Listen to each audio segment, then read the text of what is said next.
This video will be about an essay by Puerto Rican writer Rene Marqués.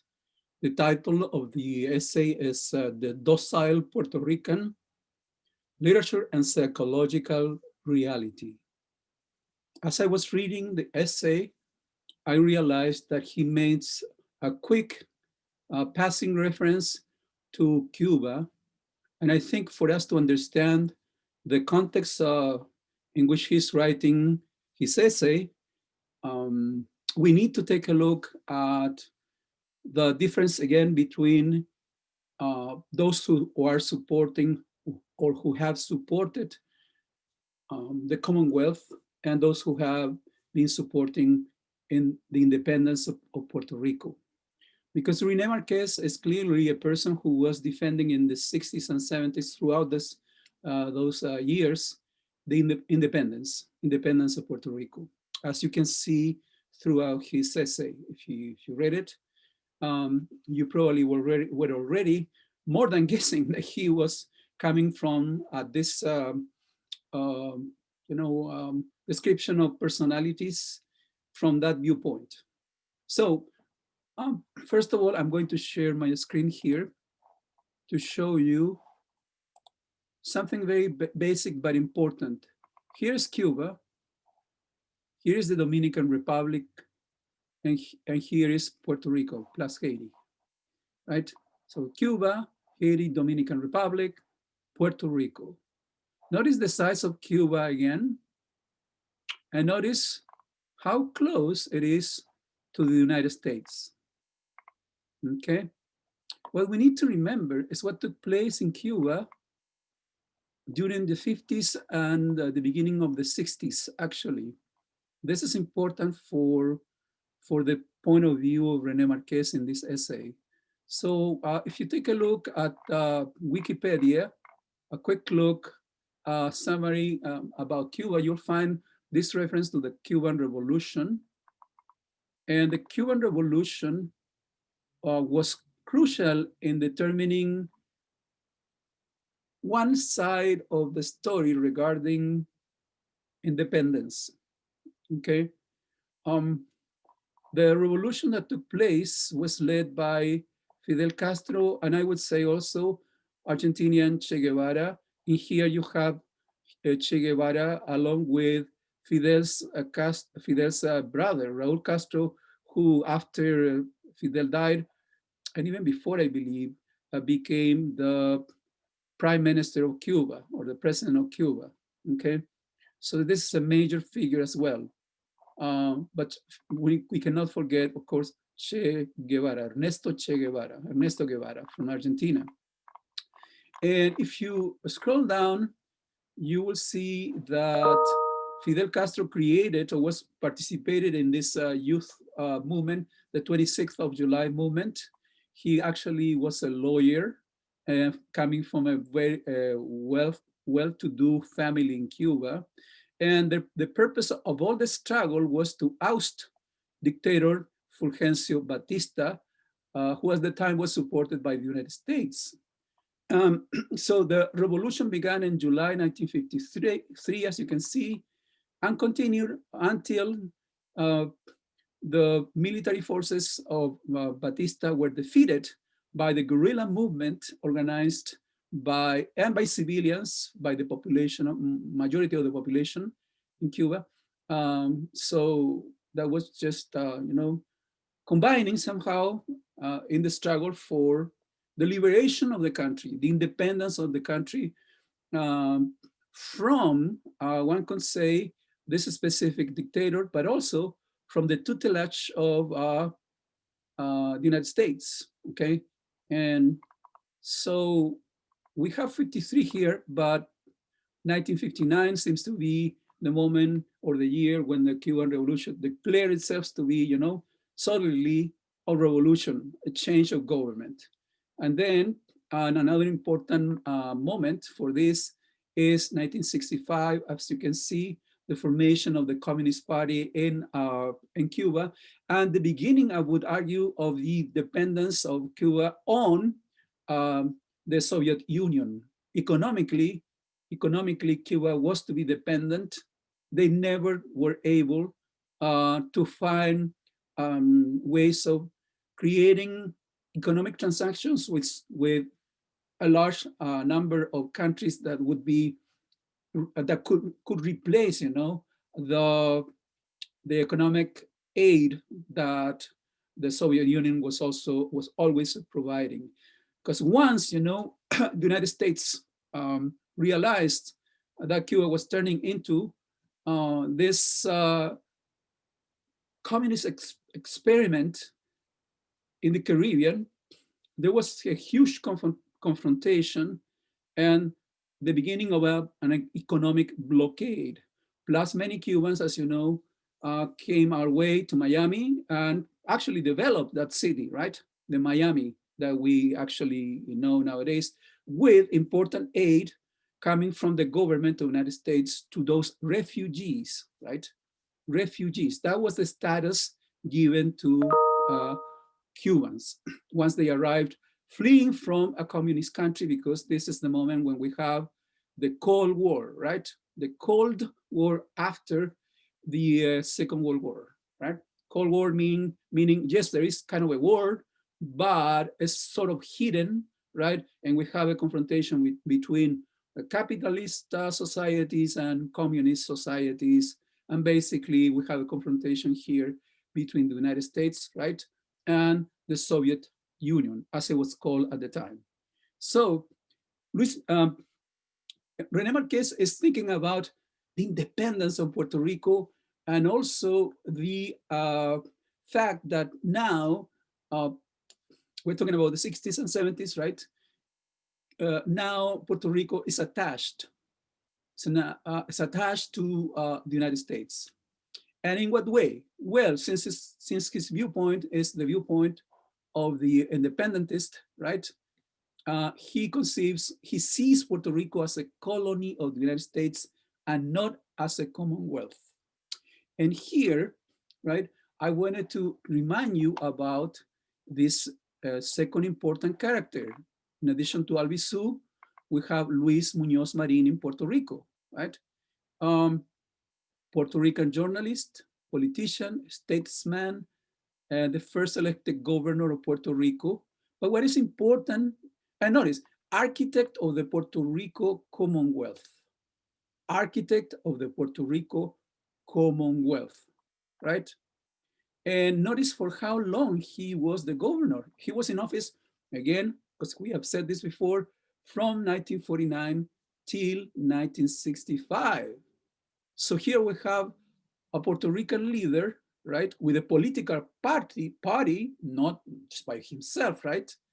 And also with support from people in Puerto Rico, developing this idea, right, this connection to the states under the umbrella of this concept of the Commonwealth, which in Spanish translates as Estado, state, libre, free, asociado, associated. That's the translation into Spanish of Commonwealth, okay? Now, if we want to get to know a bit the character, Luis Muñoz Marin, well, I found this, well, a couple of videos actually, okay? This is one, he's speaking Spanish here, where he actually defends the Commonwealth, Estado Libre Asociado, and gives a number of reasons for that. And I also was looking for this one, which is an interview in English to Luis Muñoz Marin, and so that you get to know him physically, you know, and not in the abstract. News front, I can report that the reason why Eisenhower has suddenly stiffened his whole policy toward McCarthy was pressure from the big publishers who had supported him. The New York Times, the New York Herald Tribune, the Washington Post, which wrote rather scathing, bitter articles. Can you speak this up? Governor, I know how terribly badly you feel about this tragedy in Congress, but I think the American people would like to know about some of the basic problems of Puerto Rico, if you don't mind. Well, as you know, I came up specially to let Congress and the President and the public in the United States know how indignant our people in Puerto Rico feel about what happened in Congress. Now, Governor, these nationalists, I understand there are only 500 of them. What do they really want? They want to force the people of Puerto Rico to wish for the form of freedom that they claim to prefer, that is independence. The people of Puerto Rico have overwhelmingly chosen another form of freedom, that is their Commonwealth status in voluntary association with the United States. In other words, the nationalists want to overrule that vote. By the way, what was that vote? When the people of Puerto Rico voted to ratify the act of Congress that offered Commonwealth status, the vote was 76% in favor.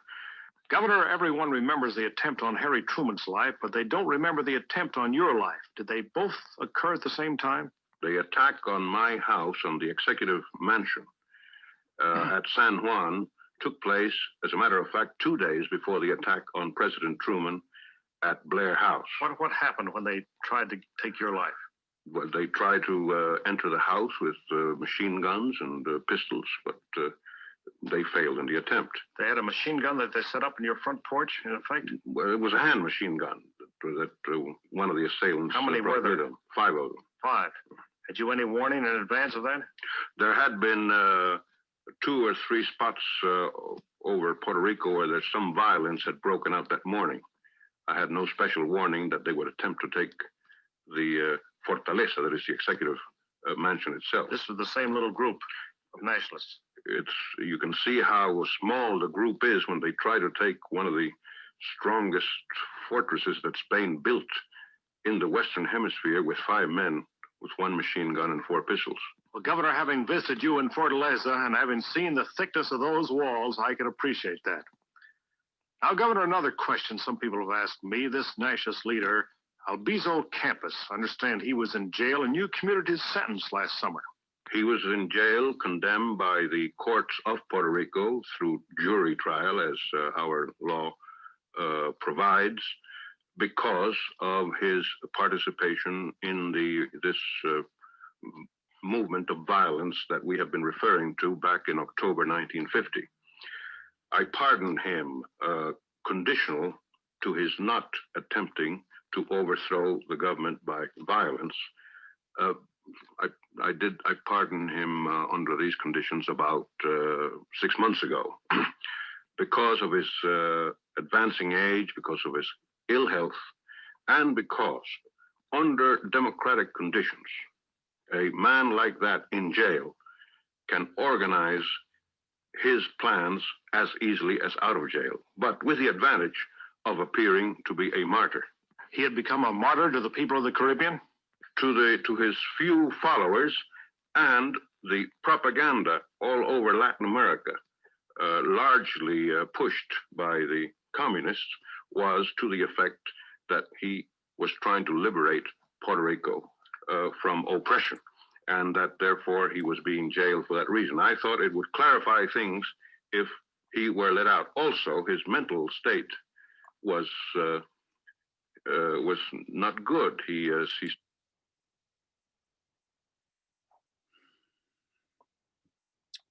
Well, that's the interview. And as you can see, he also is mentioning Albizu.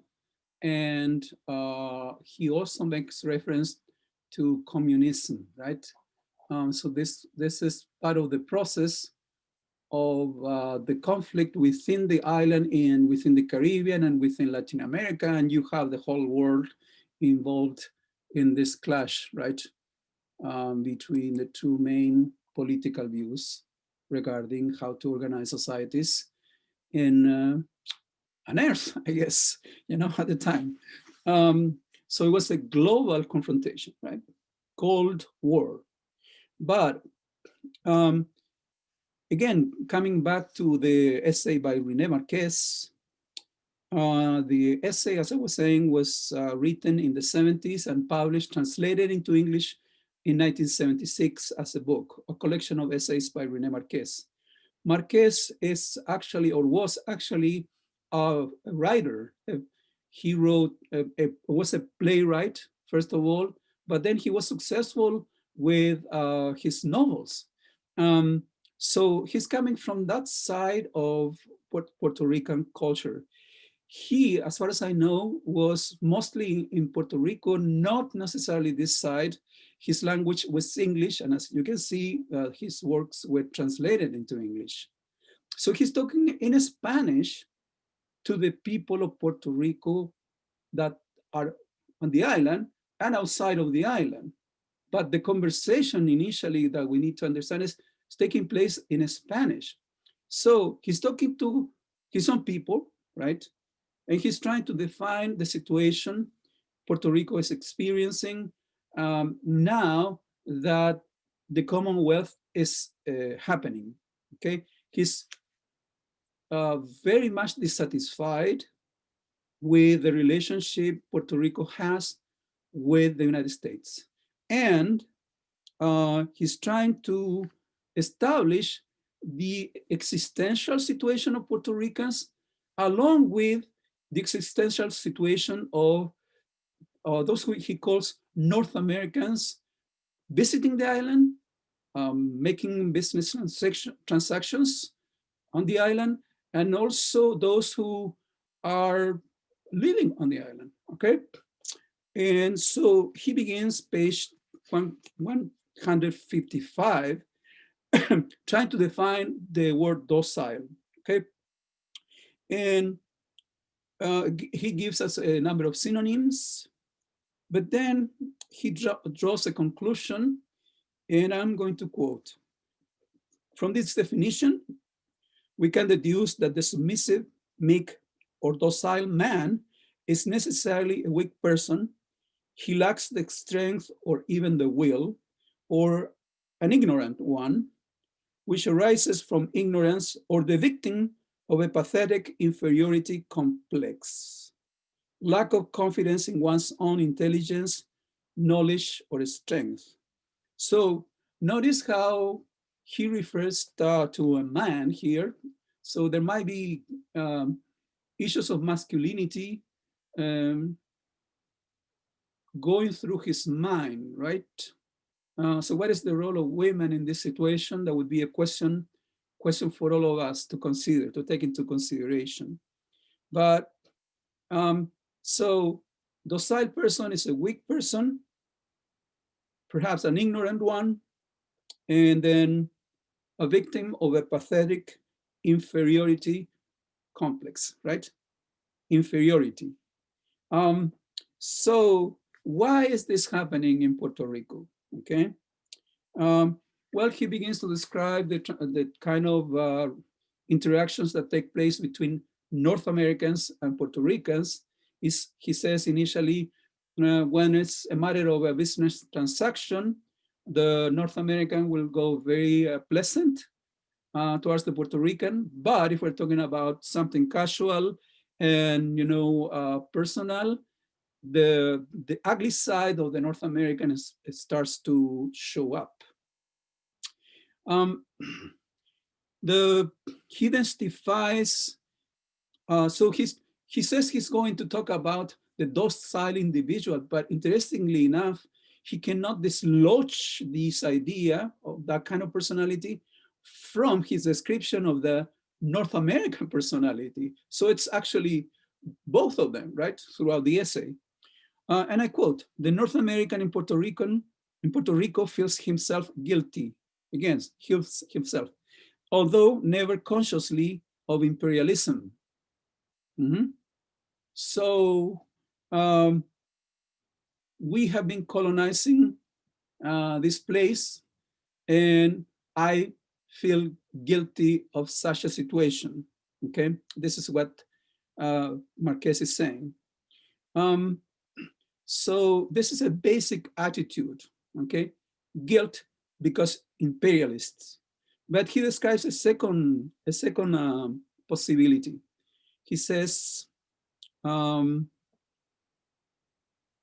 second option is when the North American starts feeling what is it? Benevolent. He uses that word, okay, towards Puerto Ricans. So we gotta be good to our Puerto Rican fellows. Um, but he's feeling benevolent because he's aware of this situation of colonization of Puerto Rico, and therefore, for Marqués, this is actually a way for the North American to be patronizing to the Puerto Rican. And the key feature for these two attitudes of the North American is that no matter what, the North American feels superior to the Puerto Rican. Okay.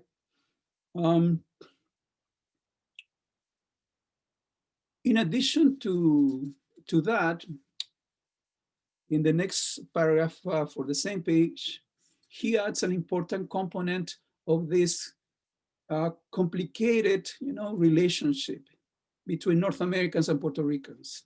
He says, at the bottom, in fact, what is happening is that we have an economic transaction here and an ideology, I would say, that understand this economic transaction in specific ways.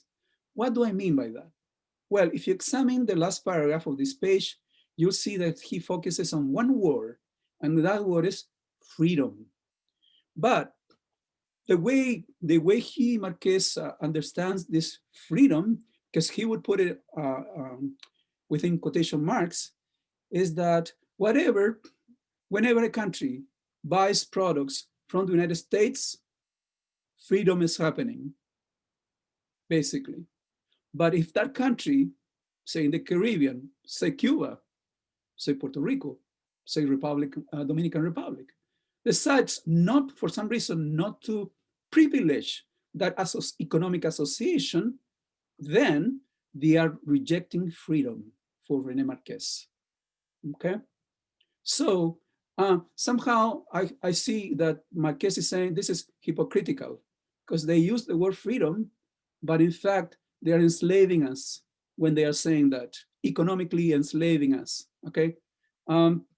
And here we cannot forget the historical situation because we need to remember what we just said about Cuba and how that revolution, right, started actually a big clash or, between the United States and this side of Latin America, okay, in particular. And don't forget Cuba's association with the Soviet Union, right? Kind of in the background and sometimes not very much like in the background, okay, in this association. So if freedom is part of the discussion, indeed it is, because we're talking about being dependent or independent, right? So he goes on, let me see, to explore the psychological manifestations, if you will, of this kind of take and give, but in a very confrontational manner, right? So it's this tension that is rushing through the veins of North Americans and Puerto Ricans results in specific psychological conditions on page 157 and further. He talks about this sediment on page 157. Everything is very tragic, he says, but there is this sediment, unreasoned psychological sediment in the mind of the North American in Puerto Rico. So now he's talking about not those who are just visiting, passing, through Puerto Rico, but those who are staying in Puerto Rico, right? These people in particular, according to him, they are very conflicted. Okay, they are very conflicted if they live in Puerto Rico. And he uses the word anguish, anguish in their dealings with Puerto Ricans. Mhm. The urgency to belong causes them to make a sincere and honest effort to understand the Puerto Rican and sympathize with his idiosyncrasies and his cultural patterns. But they never accomplish this completely, perhaps because their uneasiness over their betrayal of North American values disturbs them too much. So how would they position themselves if they are in Puerto Rico, right? On the island. They, well, they go through a conflict. They don't, according to him, okay? They don't know how to approach the situation necessarily and experience, this uncertainty, this anxiety about, okay, here I am, the North American person in Puerto Rico, and what is going to be my actual honest, uh, connection to the culture, to the people, and to the history of Puerto Rico. Um, on the other side of the situation, we have the Puerto Ricans. And he talks now on page 157 at the bottom of the page of the inferiority complex of of Puerto Ricans.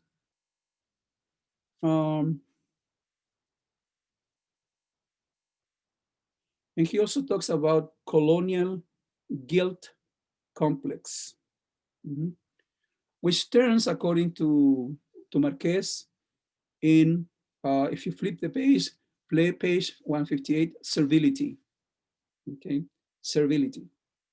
So in fact, for me, is in this moment of the essay, is Rene Marqués is writing against what he feels very much inside himself. It's like he's disgusted with this kind of relationship.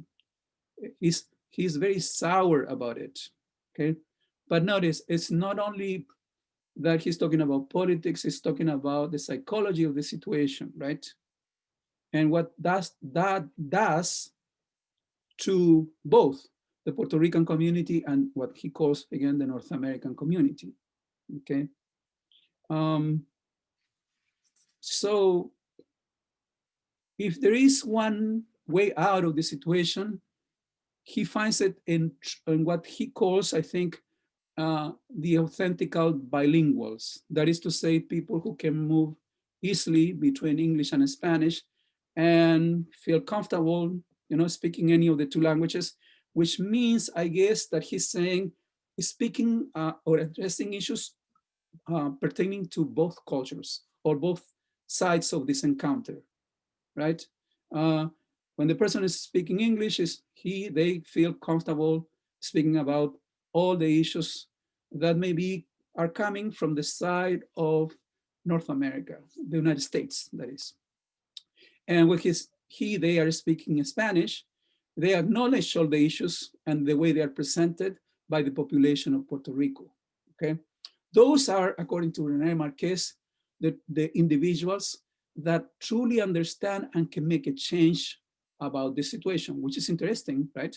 We may have not thought about the impact that for somebody or for a culture or a nation, bilingualism might have, okay? And this is his argument, the argument by Marqués.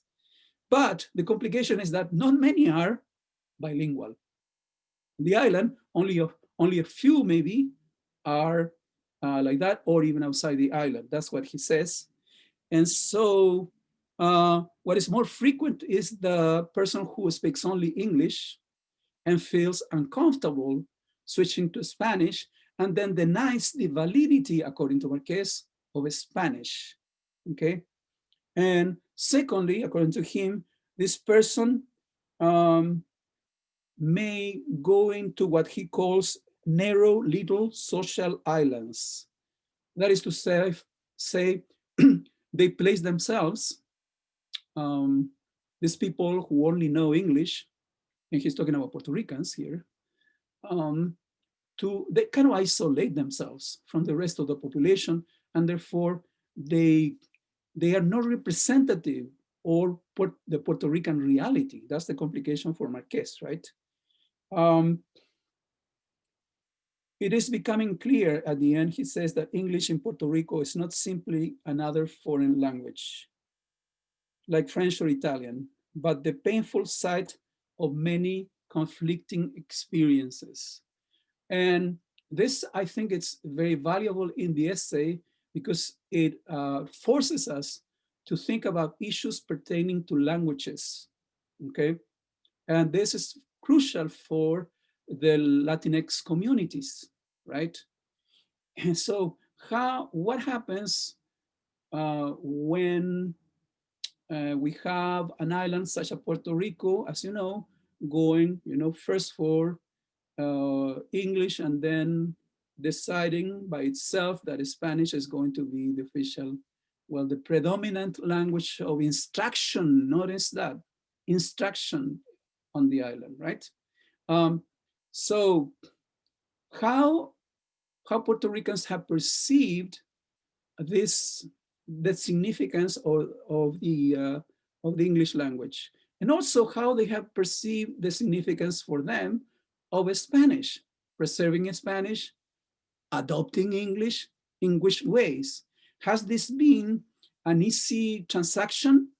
The answer by Marqués, no, it's never been an easy transaction.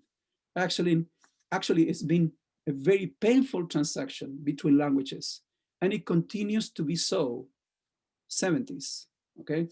And continues to be so. Is that happening nowadays? One can ask oneself. I need to leave the question for you, okay? But let me see.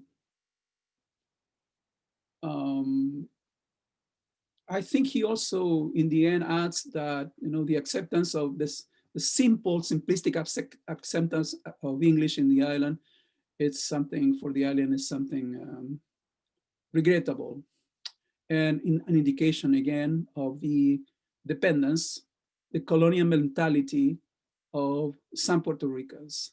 Of course, I think that part of the struggle here, right? Part of the fight, the political fight, is with Luis Miguel Muñoz, right? And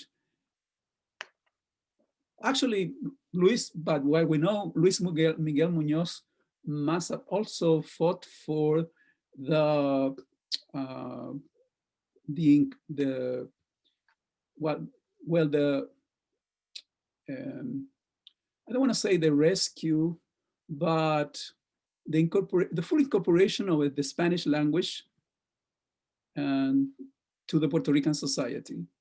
So in here they're kind of close, right?